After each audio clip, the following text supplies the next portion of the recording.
ہم ایک اہل حدیث کی مسجد میں اب اشارتاً بات ہی کروں گا، اہل حدیث کی اس مسجد میں ہم نماز پڑھ رہے تھے کہ جو مسجد اہل حدیث کی اس تنظیم کے انڈر تھی کہ جس کا کام ہی صرف چندے جمع کرنا ہے، صحیح، وہ آپ کو پتہ چل جائے گا۔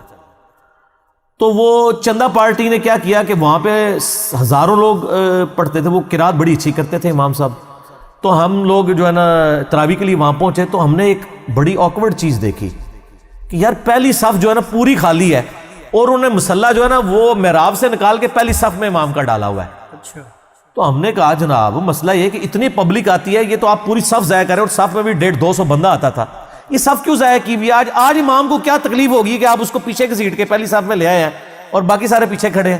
ہمیں تو پتہ نہیں تھا کہانی کیا ہے اندر۔ اچھا خیر، ہم وہ بیٹھ گئے پہلی صف میں، یعنی پہلی صف سے مراد جو امام کے پیچھے والی صف تھی، یعنی وہ دوسری صف، اور پہلی صف میں امام کا مصلی انہوں نے ڈال دیا۔ جناب جب جیسے ہی جماعت کا وقت آیا نا، قریب 7 بجے غالباً عشاء تھی، 7 ہوئی تو نماز ہی نہیں شروع کر رہے، 7:05 ہو گئے، نماز ہی نہیں شروع کر رہے، سارے دیکھ رہے ہیں کیا مسئلہ ہو گیا۔ تھوڑی دیر بعد ہم نے دیکھا کہ وہ جو محراب کے اندر انہوں نے ایک خفیہ دروازہ رکھا ہوا تھا، اس میں سے نا کچھ لوگ انٹر ہوئے، اور وہ لوگ کون تھے؟ وہاں کے بڑے بڑے اشرافیہ، کلف والے سوٹ پہنے ہوئے، جو شاید صرف عید کی نماز ہی پڑھتے ہیں، ان کو انہوں نے وہاں نا ان کا اس دن ڈنر ارینج کیا تھا، انہوں نے کہا چلو جانے آج عشاء پڑھ ہی جائیے سی، جو بڑے بڑے جو جن سے فنڈ وہ لیتے تھے وہ آئے، وہ سیدھے آ کے نا امام والی جو صف تھی، جیسے امام کا مصلی ہے، امام کے مصلی کے دائیں بائیں کھڑا ہونا شروع ہو گئے۔ وہ ہم نے کہا پیچھے جاؤ ظالمو، یہ تو پہلی صف تو نہیں امام ہے۔ پھر امام صاحب آئے چپ کر کے مصلی چک کے پھر مرام میں چلے گئے۔ وہ یہ انہوں نے کیا تھا، وہ پہلی صف ان کے لیے ریزرو کروائی ہوئی تھی۔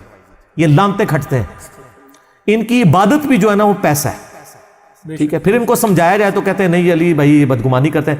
ہم اللہ کی وجہ سے بدگمانی نہیں کرتے، ہمیں یقین کامل ہے کہ آپ دنیا کے لیے کر رہے ہیں۔ بدگمانی تو وہ ہوتی ہے جس میں دو رائے ہوں، ہمیں تو یقین ہے، ہم بدگمانی نہیں کرتے، اللہ معافی دے نا، بدگمانی نہیں، یقین ہے، بدگمانی من ہے واقعی، ہمیں تو یقین ہے کہ آپ یہ کر رہے ہیں، ہمیں نظر آ رہی ہے آپ کی ایکٹیویٹیز، آپ کے ظاہر پہ فتویٰ لگائیں گے نا۔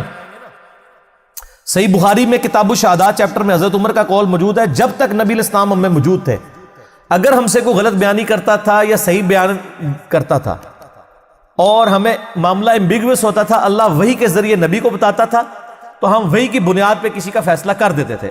اب نبی الاسلام دنیا سے چلیں گے، اگر کوئی شخص اب کوئی عمل کرے گا، ہم اس کی نیت پہ فیصلہ نہیں کریں گے، اس کے کرتوتوں پہ فیصلہ کریں گے۔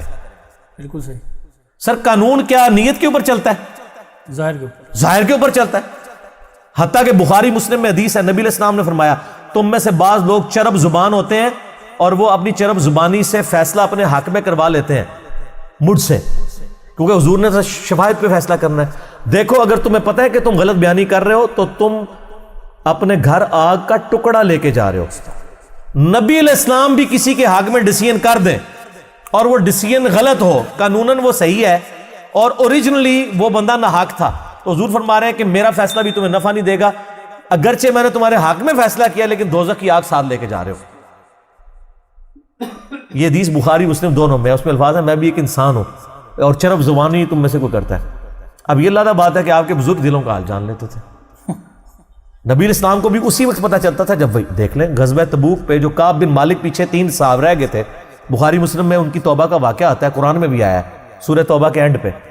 غزوہ تبوک پہ وہ کہتے ہیں ہم سوچتے رہے کہ ہم بہانے کریں گے، حضور آئیں گے، منافقین بہانے کر رہے تھے، حضور واپس آئے، کچہری لگائی تو وہ صحابی کہتے ہیں کہ میں نے بھی ارادہ کیا، میں کہہ دوں میری بیوی بیمار تھی یا کوئی مسئلہ تھا، پھر میں نے کہا کہ اگر میں نے حضور سے جھوٹ بولا تو میں نبی علیہ السلام کو تو دھوکہ دے لوں گا لیکن بعد میں اللہ تو وحی کے ذریعے حضور کو بتا دے گا۔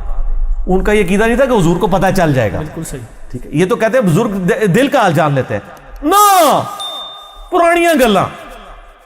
اے بیٹھے نا انجینئر، ان سے ذرا پوچھیں، یہ سول انجینئر ہیں، ان سے ذرا پوچھیں کہ مشین ڈیزائن کا فارمولہ اگر میں لکھ کے کسی بزرگ کو دوں وہ پڑھ بھی سکتا ہے اگر اس نے انجینئرنگ نہیں کی ہوئی؟ نہیں پڑھ سکتا۔ پہلے یہ کہتے ہوتے تھے پڑھ سکتا ہے جب یہ میری طرح تھے، جب میں ان کی طرح تھا۔ یہ میرا بڑا لاڈلا ہے وکاس۔ اچھا اچھا، ہاں جی، یونیورسٹی میں یعنی مجھ سے جونیئر تھے، یعنی ان کا 99 سیشن آپ کا سیول کا، میرا 95 تھا، تو فرسٹ ایئر میں فولنگ سے بچنے کے لیے میرے پاس ہی رہتے تھے۔ اچھا، اس وقت ہم بھی سبز پگڑی باندھتے تھے اور یہ بھی سبز پگڑی باندھتے تھے، ماشاء اللہ، ٹھیک ہے۔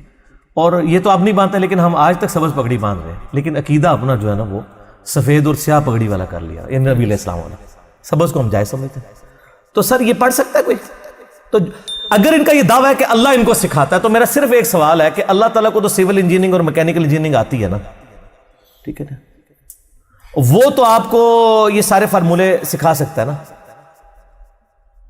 ٹھیک ہے جی، تو سکھائے کہ یہ سمپلی سپورٹڈ بیم کے لیے کیا فارمولہ لگے گا،